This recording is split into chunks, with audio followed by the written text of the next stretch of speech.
Hello বন্ধুরা, আজকে আমরা আপনাদেরকে দেখাবো কীভাবে ডিএনএসি এর নর্মাল প্লেয়ারকে তাড়াতাড়ি ম্যাক্স করবে। ইতিমধ্যে তোমরা হয়তো ক্যাপশন থেকে বুঝে গেছো কীভাবে ম্যাক্স করতে হয়। তো প্রথমে আমরা আমাদের আইটিতে দেখাবো যে এখানে দেখেন আমাদের অনেকগুলো প্লেয়ার আছে, সব গোল্ডেনার সব প্লেয়ার। তারপর আমরা এখান থেকে এই আমাদের একটু 10 টাকা বেশি নেবো। তারপর আমরা মার্কেট চলে যাবো, গিয়ে মার্কেটে কম দামের মধ্যে ভালো প্লেয়ার, যে এটা 400 টাকার মধ্যে 30 স্পিডে একটা ভালো প্লেয়ার, এরকম ভালো প্লেয়ার থেকে আমরা একটা ভালো প্লেয়ারকে কিনবো।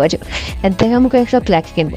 আমার আইডিতে অলরেডি একটা কিনা আছে, তাই আমি এটাকে কিনলাম না, আমি এখান থেকে ব্যাকে মারবো।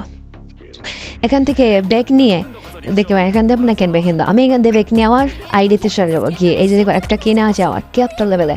তো এটাকে আমি এখন বিক্রি করবো। এটাকে বিক্রি করার জন্য এটাকে আমরা বিক্রি করতে পারবো। আচ্ছা, তার আগে দেখাই আমি এই যে এখানে দেখুন আমাদের সব কিছু আছে, ফিটনেস যা আছে আগে থেকে করা। এরপর আমি মার্কেটে ঢুকে এই যে মার্কেটে একদম কর্নার এখানে ক্লিক করে এখানে আমার সব প্লেয়ার এন্ট্রি হবে। এই আমি যেই প্লেয়ারটাকে কম দাম থেকে কিনছি এই প্লেয়ারটাকে আমি ফিটনেসে বিক্রি করব, কারণ এই প্লেয়ারের ফিটনেসটা অনেক ভালো, তাই একে আমি ফিটনেসে ক্লিক করব, করে ফিটনেসে বিক্রি করব। ফিটনেসে বিক্রি করা হয়েছে। এবার আমি ওকে করে এখান থেকে ব্যাক নিয়ে নেব। এখান থেকে ব্যাক নেওয়ার পর আমি আবার আমার মাঠের সব প্লেয়ার এখানে চলে যাব, গিয়ে এই যে কর্নারে ক্লিক করে ফিটনেসে ক্লিক করব।